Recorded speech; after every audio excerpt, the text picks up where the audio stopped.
Alright, so this is Johnny Depp's island in Exuma.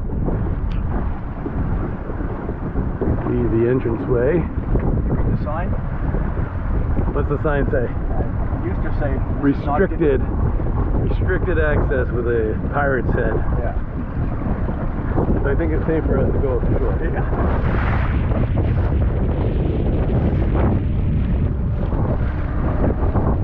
Doesn't look horrible.